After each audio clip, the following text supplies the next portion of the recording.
한 주간 있었던 부동산 얘기 한번 해보겠습니다. 규제는 10월에 발표가 됐지만 기준은 6에서 8월까지만 통계를 썼다 하면서 이제 소송까지 불거지는 15 대책 이런 얘기가 나오는데, 지금 그 토허제를 많이 묶은 것도 문제지만 투기과열 지구가 왜 우리 동네가 묶인 거냐 하면서 지금 좀 논란이 많이 되고 있는 지역들이 있죠. 왜냐면은 뭐 지금 노원 같은 데는 막 플랜카드 걸리고 막 하거든요. 우리 동네가 뭘 올랐다고 하면서 막 이제 막 뭐랄까, 이제 이 집을 가지고 있는 분들의 뭐 불만도 많고, 집을 사려고 했던 분들도 지금 당장 매물이 줄다 보니까 얘가 어떡하냐라고 하면서 지금 논란이 많은데, 이 규제 지역을 지정할 때도 기준이 있습니다. 근데 그 기준이 문제가 있다 이거 가지고 이제 약간 정치권에 이제 싸움까지 일어나고 있어요. 자, 그러다 보니까 이제 15 대책 철회해라 하면서 지금 규제 안 풀면 뭐 소송하겠다고 하는 것도 있고, 그러면 소송을 해라라고 뭐 또 국토부 장관이 또 얘기도 하고 뭐 그런 얘기를 하고 있습니다. 왜 그러냐면 지금 이게 논란이 되는 부분은 이 주택 통계를 15 대책 발표하기 전에 받았냐,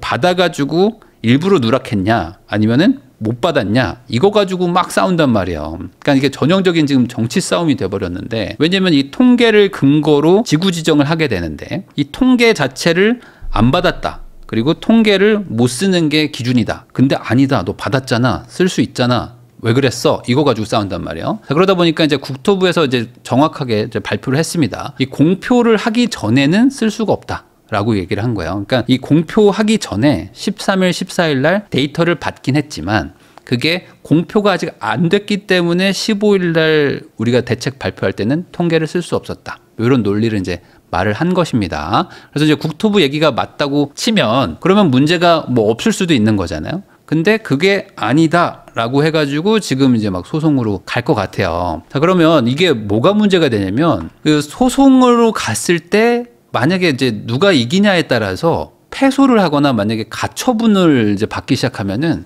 지금 투기과열 지구가 풀릴 수도 있습니다. 일정 부분 아니면 일정 기간 풀릴 확률도 있어. 그 지역들이 지금 한 몇 군데가 있는데 그런 데들은 또다시 이제 혼란에 빠지게 됩니다. 왜냐면 아니 그럼 그 사이에 투기과열 지구로 묶여가지고 거래를 못하거나 했던 분들은 또 어떻게 해결을 할 것이며, 그럼 그런 분들이 또 정부를 상대로 그러면 소송을 해야 될 수도 있잖아요. 그러니까 지금 이제 아마 법원에 아마 그 골치 아픈 상황에 빠졌을 것 같아요. 그래서 물론 이런 것들을 해결하라고 이제 사법권이 있는 거긴 하지만 이제 사법부도 이런 것들을 가지고 이제 고민을 할 텐데, 어쨌든 지금 국토부에서는 요 통계를 쓰지 않는 게 맞았다. 그리고 이제 뭐 야당 쪽에서는 이 통계를 써가지고 했어야지 굳이 왜 이렇게 빨리 발표를 해? 그럴 필요가 뭐가 있었어? 뭐라는 얘기들도 있는 거죠. 자, 근데 거기서 더 문제가 또 하나 나온 게 뭐냐면 동탄하고 광주도 규제 지역 요건이 있었대요. 근데 요게 됐는데도 빠졌다는 겁니다. 그러니까 요건 또 다른 판이 생긴 거예요. 다른 데들은 안 들어갈 게 들어갔다 가지고 싸웠는데 알고 봤더니 경기도 광주도 물가 상승률의 1.3배 이상 올라가지고 경기도 광주도 넣었어야 되는 거라는 거예요. 그러니까 정부 기준으로 얘기를 하면은 경기도 광주도 들어가야 되는데 여기는 그럼 왜 안 넣냐? 그럼 이제 뭔가 논리가 안 맞는 거 아니냐 가지고 또 얘기들이 나오고 있어서 아마 이건 소송으로 갈 것 같습니다. 자, 그럼 이제 소송으로 가면 뭐가 문제냐? 는 설명을 드렸고, 또 다른 문제는 뭐냐면 소송으로 가는 거랑 상관없이 다음은 어떻게 되는 건데, 다음은. 자, 그래서 지금 구리랑 동탄이 지금 급등했거든요. 지금 여기가 순식간에 뭐 단지마다 다르겠지만 뭐 물가 상승률 이상은 뭐 무조건 올랐기 때문에 여기는 지금 규제의 또 대상이 됩니다. 왜냐하면 이렇게까지 논란이 돼가지고 규제를 묶었는데 얘네는 왜 안 때려? 하는 그 여론이 강해질 거 아닙니까? 아니 우리 동네는 하나도 안 올랐는데 규제 지역이 됐는데, 뭐 동탄은 저렇게 올랐는데 구리는 저렇게 올랐는데 왜 규제 지역 아닙니까? 라는 여론을 또 이게 잠재우기가 쉽지 않단 말이에요. 자, 그러면은 이 동네들도 지금 좀 걱정들을 하고 있겠죠. 자, 그러다 보니까 오늘입니다. 오늘 김윤덕 국토부 장관이 이런 얘기를 했습니다. 지금 화성이랑 구리 이런 데들 풍선 효과가 심상치 않다. 그래가지고 좀 따져는 봐야 되겠지만 여기 규제 지역을 확대할 수도 있다라는 식의 약간 멘트가 나왔습니다. 자, 그럼 이게 괜히 얘기가 나오는 건 아니란 말이에요. 통계상으로 규제를 했냐 안 했냐를 가지고 싸우고 있는 와중에 통계가 넘었다면은 규제를 추가로 할 수밖에 없는 또 명분이 돼버려서 야, 이거 이제 앞으로 토어제나 투기과열 지구가 점점 넓어지는 거 아니냐, 이런 좀 우려가 생기는 거죠. 아, 이게 지금 풀어도 문제가 많은데 더 묶인다? 그럼 도대체 이거 어디까지 가는 거지? 자, 거주 증명하게 재직 증명서 내라. 국토부 토어제 허가 지침 손질 검토. 그러니까 이게 좀 논란이 됐잖아요. 그러니까 뭐 인접 지역에서만 이사 오는 게 가능하고 뭐 재직 증명서나 뭐 입학을 하는 이유, 왜 우리 동네 이사 와야 됩니까? 이거에 대해서 국토부 지침이 이게 뭐냐라고 해서 좀 여론이 안 좋았습니다. 그래서 이제 이거 좀 바꿀게요 라고 이제 국토부가 한 발 물러났고, 정부에서는 이런 얘기도 했습니다. 토어제 통과 비율이 99%이기 때문에 사실상 허가제라고 보기는 어렵고 웬만한 사람들 다 통과되니까 너무 그렇게 스트레스 받지 마세요 라고 이제 진화를 하긴 했는데, 어쨌든 토어제 지침이 그렇게 나가다 보니까 이 부분도 지금 또 여론이 그렇게 심각해진 겁니다. 이 토어제가 갑자기 생긴 게 아니고 이제 잠실 뭐 대치 청담 삼성동 이런 데들은 벌써 6년이 넘었죠. 부자 동네에 토어제 할 때는 사람들이 관심이 없었어. 근데 지금은 이제 1,300만 명 넘는 거의 서울 수도권 대다수의 지역에 걸어버리니까 모두의 관심사가 돼버린 겁니다. 그러니까 이제는 정부도 눈치를 안 볼 수가 없어요. 맞죠? 그러니까 이제 미안하다. 그 지침은 지침이고 사실상 99% 다 통과되니까 너무 걱정은 하지 마세요 라고 이제 얘기를 한 겁니다. 그거랑 상관없이 지금 이사 갈 집이 없다라는 내용들이 많이 나오는데, 내년 전셋값 4% 이상 상승할 것이다 라는 전망도 나오고 있습니다. 그러다 보니까 지금 내년 전세 상승을 사실상 지금 기정사실로 보고 있는 시장의 분위기가 있어요. 왜 그러냐? 현재도 지금 전세를 구하러 다니시는 분들은 대다수가 조금 공감은 할 겁니다. 지금 전세 매물이 빠르게 사라지고 있다는 느낌을 받으실 거야. 특히 좀 살기 좋은 동네, 학군지가 지금 난립니다. 학군지 한번 가보시면요, 매물이 없어. 전세가 너무 빠르게 사라지고 있어가지고 월세 전환율도 높지만 그냥 월세 전세가 같이 없어지고 있습니다. 그게 지금 제가 여러 번 얘기했지만 이 토어제가 점점 강해지고 하다 보면은 실거주자들이 계속 늘어나고요.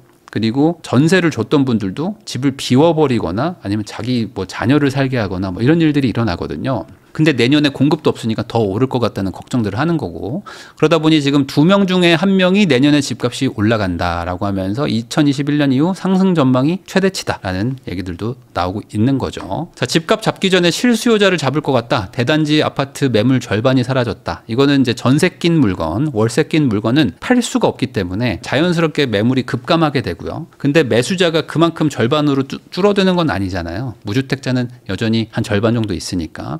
그러면 이게 시간이 지나면은 결국에는 매수 수요가 매도 수요보다 훨씬 더 높아지는 구조가 또 돼버리는 거예요. 그래서 이게 토어제가 길게 가면 길게 갈수록 또 이제 가격 상승 요인이 되는데, 어쨌든 토어제 지역이 좀 늘어날 것 같아서 좀 걱정이 됩니다. 자, 2주째 숨고르는 서울 아파트 시장, 전세 가격 상승폭은 확대됐다. 그러니까 매매를 누르면 전월세가 올라가고 전월세 물량이 늘어나면 매매 수요가 줄어들고, 이거는 어찌 보면 이렇게 시속 게임입니다. 그런데 지금 매매를 하지 말라고 했잖아요.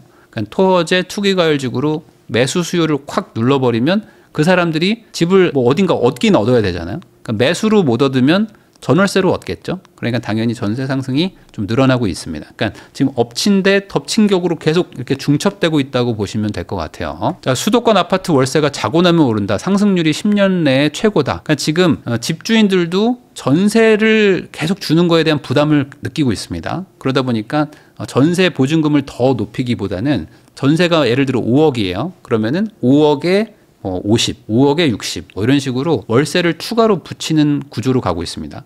뭐 지금 보유세도 늘어나고 있는 상황이다 보니까 이래저래 임대인도 월세를 붙이는 게 좋고, 전세입자도 어차피 지금 뭐 대출도 안 되고 막 여러 가지 막힌 게 많잖아요. 그러니까 차라리 월세를 올려줄 수밖에 없는 그런 구조라고 보시면 됩니다. 그래서 더 빠르게 월세 시대로 가고 있다. 약정서 썼는데 계약 파기. 이게 무슨 소리냐면, 지금 토어제에다가 투기과열지구가 이렇게 중첩되게 너무 대규모로 엮이면서 여러 가지 부작용이 있는데, 그 중에 하나가 지금 이 토지거래 허가구역 내에서 재건축 추진 아파트를 샀을 때입니다. 이것도 지금 엄청나게 큰 논란의 이슈인데, 뭐냐면은 약정서를 쓰고 허가를 받은 다음에 정식 계약서를 씁니다. 근데 정식 계약서를 쓰고 나면 그때 기준으로, 그러니까 정식 계약서를 쓴 날짜를 기준으로 조합원 지위를 인정을 하냐 마냐를 가지고 싸우거든요. 근데 약정서를 쓰고 이 계약서 쓸 때까지 한 2, 3주 걸린단 말이에요. 그럼 이 사이에 토어제가 결정되고 뭐 이렇게 적용되면 어떻게 되는 거야? 뭐 이 사이에 투기과열지구가 결정되면 어떻게 되는 거야? 이거 가지고 지금 계속 싸운단 말이죠. 그래서 약정서를 계약서로 인정을 해줄 것이냐. 약정서는 약정서고 계약서가 계약서다.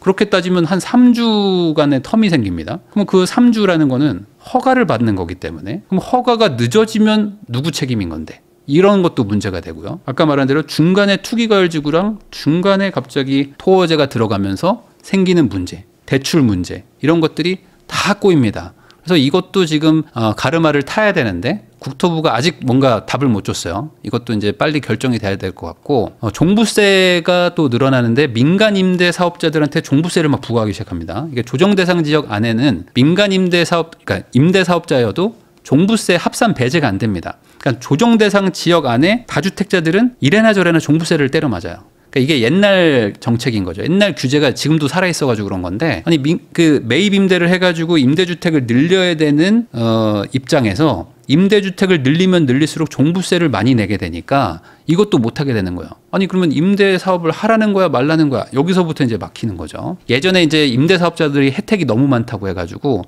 조정 대상 지역으로 막 적용되면서 사실상 소급 적용으로 종부세 때리던 그때 그 규제가 살아있다 보니까 아마 정부가 여기까지 예측을 못했을 것 같아요. 너무 규제가 복잡해가지고 정부 관계자들도 이런 규제가 있었지라고 뒤늦게 생각했을지도 모르겠습니다. 자, 이러다가 사채로 몰릴 것 같다. 10.15 대책 이후에 대부업 쏠림이 급증되고 있다. 그래서 대부업 쪽으로 많이들 가시나 봐요. 근데 신용등급이 안 좋은 분들이 좀 글로 간다. 왜냐하면 너무 당연한 게 신용등급이 지금 좋은 분들도 대출이 안 나옵니다. 요즘에 대출 받으러 가보신 분들은 아시겠지만 요즘 이제 한도도 꽉 찼고 연말이기도 하고 하다 보니 신용 좋은 분들도 금리가 막 튀어 올라요. 신용 나쁘신 분들은 더 안 되겠죠. 거기다 이제 대출 한도도 막히고 투기과열지구로 막 대출 한도가 막혔잖아요. 그러면은 이제 대출, 주담대는 집을 살 때 받는 거라고 생각하시는 분들 많은데 집을 사는 분들보다 집을 가지고 있는 보유자가 훨씬 많죠.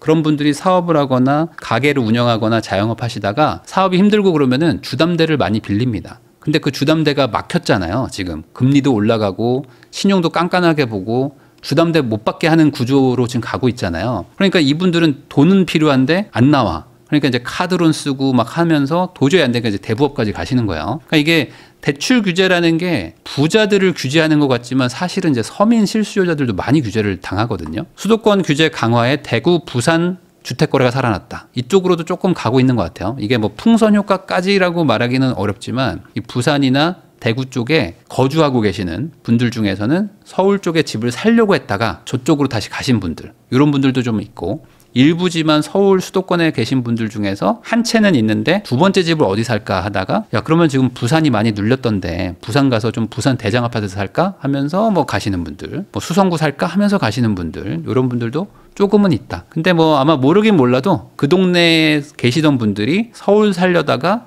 지방을 사는 케이스도 많을 것 같아요. 자, 2만여 가구가 조기 착공했는데 신청은 2곳뿐이다. 경기 나빠서 미루겠다. 그래서 미분양 매입 확약이라고 해서 빌라를 무제한 매입하겠다라고 정부가 이제 호기롭게 발표한 게 있습니다. 근데 이것도 진행이 안 된다.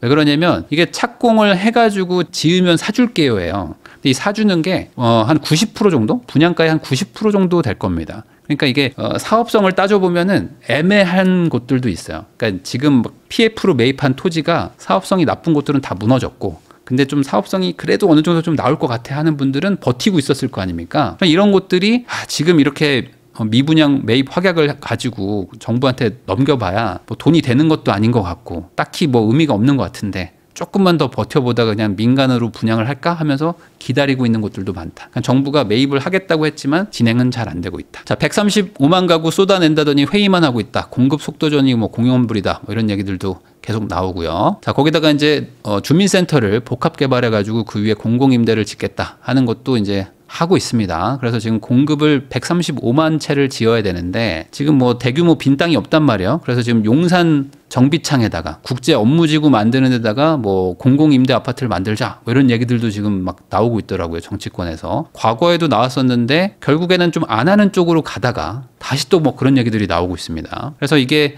결국에 빈 땅이 없다는 문제잖아요. 그러다 보니까 이제 공공부지 위에다가 어떻게든 좀 지어보자라고 해가지고 주민센터 위를 또 지으려고 하는데 여기 이제 주택 뭐랄까 퀄리티가 뭐 아마 일반적인 분들이 원하는 아파트 수준은 절대 아니기 때문에 이걸 공급이라고 보기는 좀 어려울 것 같고 전월세 물량 공급 수준이라고 보면 뭐 맞을 것 같기도 하고요. 자, 청약 통장 깨고 비트코인 하겠다. 청약 무용론에 한 달 새 2만 명이 이탈했다. 그래서 지금 청약 통장도 많이 깨고 있다. 라고 보시면 될 것 같아요. 그래서 지금 전반적으로 시장의 분위기가 안 좋은데 이 상황에서 정부도 지금 답답할 겁니다. 이거 답이 없는데 거기다가 생각보다 부작용이 너무 심한 거예요. 그래서 이게 지금 여러 군데서 막 터지고 있거든요. 근데 이제 지금 정책 발표 난 지 한 3주 좀 넘었잖아요. 이제 한 달 정도 됐는데 이 상황에서 벌써 이렇게 부작용이 나오면 이거 어떻게 할 거냐라고 아마 내부적으로도 좀 논란이 있을 겁니다. 그래서 이게 지금 규제가 풀려도 문제고 규제가 계속 더 늘어나도 문제고 약간 좀 진퇴양난에 빠진 게 아닌가라는 생각도 좀 들어요. 그래서 결국에는 이 정책이 좀 너무 성급하게 너무 대규모로 된 게 이게 문제라고 저는 보는데 이게 풀려도 문제입니다. 풀리면 이제 풍선효과 어떡할 건데. 풀리는 순간 이제 더 묶이기 전에 빨리 사야 돼라고 하면서 막 들어올 텐데 그것도 걱정될 거고 안 풀자니 이 여론의 이 압박도 심할 거고 정부가 참 골치 아플 것 같습니다.